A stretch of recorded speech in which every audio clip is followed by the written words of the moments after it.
വാരഫലത്തിൽ ഈ ആഴ്ച നാം ചർച്ച ചെയ്യുന്നത് 2025 ഒക്ടോബർ മാസം 8-ാം തീയതി മുതൽ 17-ാം തീയതി വരെയുള്ള ബുധനാഴ്ച മുതൽ ചൊവ്വാഴ്ച വരെയുള്ള, അതായത് 1201 കന്നിമാസം 22-ാം തീയതി മുതൽ 28-ാം തീയതി വരെയുള്ള ഒരു വാരക്കാലത്തെ ശുഭാശുഭ ഫലങ്ങളാണ്. നാം ഈ ഒരു വാരഫലം ചർച്ച ചെയ്യുമ്പോൾ നിങ്ങൾ ഈ ആഴ്ചത്തെ ഗ്രഹനില ഒന്ന് മനസ്സിലാക്കുക. നാം ഇത് വാരഫലം ചർച്ച ചെയ്യുന്നത് അശ്വതി നക്ഷത്രത്തിലാണ്.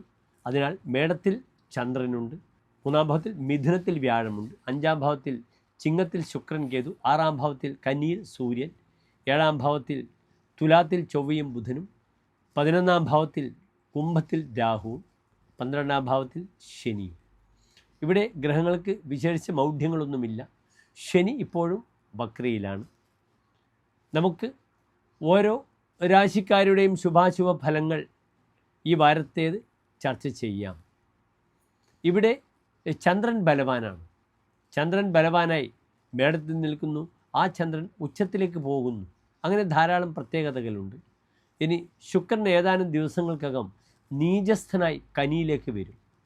ബുധൻ മൗഢ്യം കഴിഞ്ഞ് തുലാൻ രാശിയിൽ ചൊവ്വയോടുകൂടി ഒന്നിച്ചു നിൽക്കുന്നു. ഇതൊക്കെ നല്ല പ്രത്യേകതകളാണ്. ചൊവ്വയും ബുധനും വരുമ്പോൾ ഒരു വ്യാപാര യോഗം, വണിക് വ്യാപാരി ആവുക, ഇങ്ങനെയുള്ള കുറേ പ്രത്യേകതകൾ സംഭവിക്കും ഈ വാരത്തിൽ.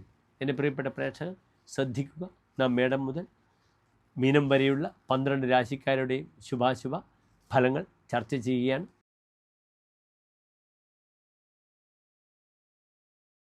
പുണർന്ന നക്ഷത്രത്തിൻ്റെ അവസാനത്തെ 15 നാഴിക, പൂയം ആയില്യം നക്ഷത്രങ്ങൾ വരുന്ന 2 നക്ഷത്ര സമൂഹം. ഇവിടെ കർക്കിടക രാശിക്കാർക്ക് രാശിയിൽ ഗ്രഹങ്ങളില്ല.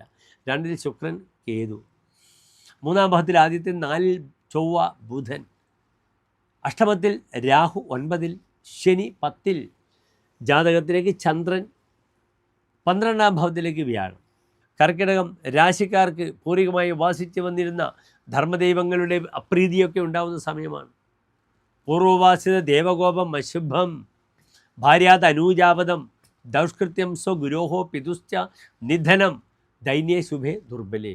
9-ാം ഭാവാധിപൻ ദുർബലമാകുമ്പോൾ പണ്ട് ഉപാസിച്ച് വന്നിരുന്ന ദേവതകളുടെ അപ്രിയം വരിക, പിതാവിൻ്റെയും ഗുരുവിൻ്റെയും ശാപമോ താപമോ വിരഹമോ ഉണ്ടാവുക, തൻ്റെ ദാനത്തിൻ്റെയും ഉപാസനയുടെയും പുണ്യത്തിൻ്റെയും തട്ട് താണു തന്നെ ഇരിക്കട്ടെ, എങ്കിൽ മാത്രമേ നമുക്ക് ബാലൻസ് ചെയ്യാൻ കഴിയുകയുള്ളൂ. ഇവിടെ കർക്കിടക രാശിയുടെ അധിപനായ ചന്ദ്രൻ നിൽക്കുന്നത് 10-ാം ഭാവത്തിലാണ്.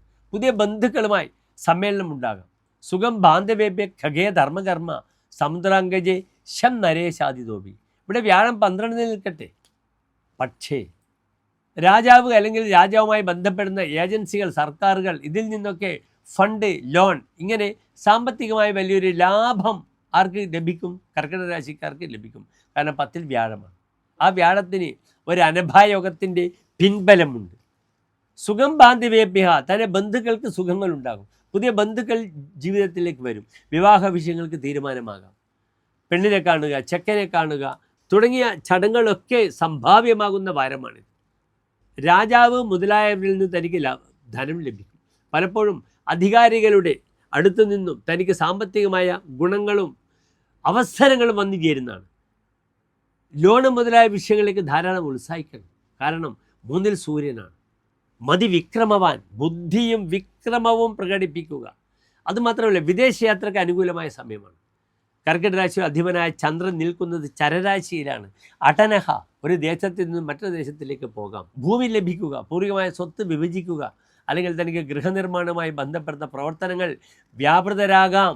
ഏതാനും ദിവസങ്ങൾ കഴിഞ്ഞാൽ കന്നിമാസം കഴിയുകയാണ്. പിന്നെ തുലാം മാസമായി കുറ്റിയടിക്കാൻ വളരെ അനുകൂലമായ സമയമാണ്. തുലാം മാസം കഴിഞ്ഞാൽ വൃശ്ചിക മാസവുമുണ്ട്. 60 ദിവസക്കാലം വളരെ നല്ലതാണ്. അതിനാൽ അതുമായി ബന്ധപ്പെടുന്ന എല്ലാ പ്രവർത്തനങ്ങളിൽ വളരെ സജീവമായി പങ്കെടുക്കാം.